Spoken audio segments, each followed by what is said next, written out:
뉴젠. 여러분, 하나님이 주신 사명을 생각할 때 어떤 마음이 드나요? 때때로 우리는 두 가지 문제와 씨름하게 됩니다. 첫째, 나는 너무 부족한 사람이야. 둘째, 예수님을 따르기에는 너무 큰 희생이 필요한 것 같아. 때로는 우리도 학생으로서 또 자녀로서의 사명을 감당할 때 무가치함과 희생 사이에서 갈등할 때가 있습니다. 그러나 오늘 본문에는 베드로가 어떻게 주님을 다시 만나서 회복되는지를 보게 됩니다. 예수님께서 십자가에 달리시기 전 베드로는 3번이나 예수님을 부인했습니다. 베드로는 나는 저 사람을 몰라요 라고 말하며 심지어 예수님께 저주까지 하며 예수님을 부인했습니다. 그리고 예수님이 부활하신 후에도 베드로는 다시 물고기를 잡으러 갔습니다. 예수님의 부르심을 받았던 그 자리로 다시 돌아간 것입니다. 그러나 예수님께서 베드로를 포기하지 않으셨습니다. 예수님은 새벽 바닷가에서 베드로를 다시 찾아가셨고 아침 식사를 친히 준비해 주셨습니다. 그리고 베드로에게 3번 물으십니다. 요한의 아들 시몬아, 너가 나를 사랑하느냐? 베드로는 대답합니다.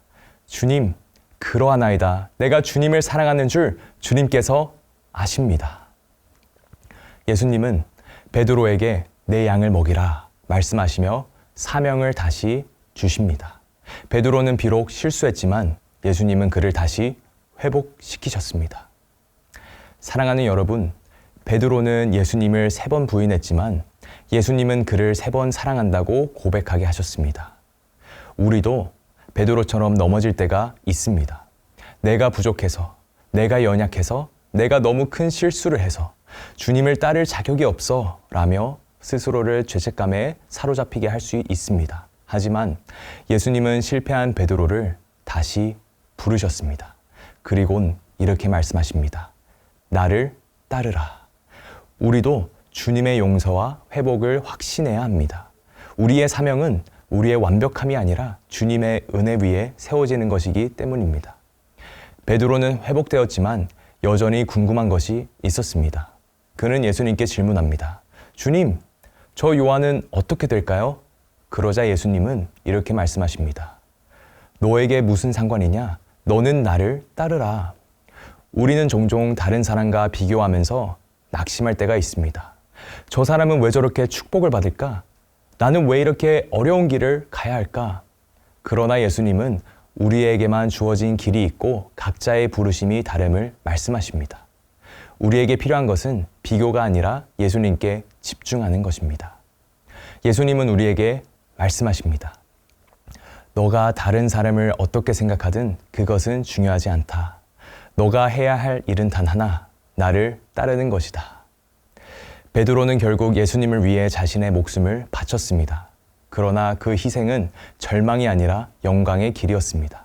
왜냐하면 예수님과 함께하는 길은 가장 가치 있는 길이기 때문입니다. 우리도 주님의 부르심 앞에서 두려워할 수 있습니다. 그러나 예수님은 오늘 우리에게 말씀하십니다. 너가 부족해도, 너가 연약해도 나를 따르라. 우리 삶의 초점은 다른 사람과 비교하는 것이 아니라 예수님을 따르는 것이어야 합니다. 주님이 가신 길을 따라가는 것, 그것이 우리의 삶에서 가장 중요한 것입니다. 가장 중요한 믿음을 놓지 않고 살아가는 저와 여러분 되기를 축복합니다. 기도하겠습니다. 하나님 아버지, 저희들의 부족함에도 불구하고 끝까지 저희들에게 주님의 사명을 감당하게 하여 주시는 주님의 새 능력을 허락하여 주심에 감사합니다.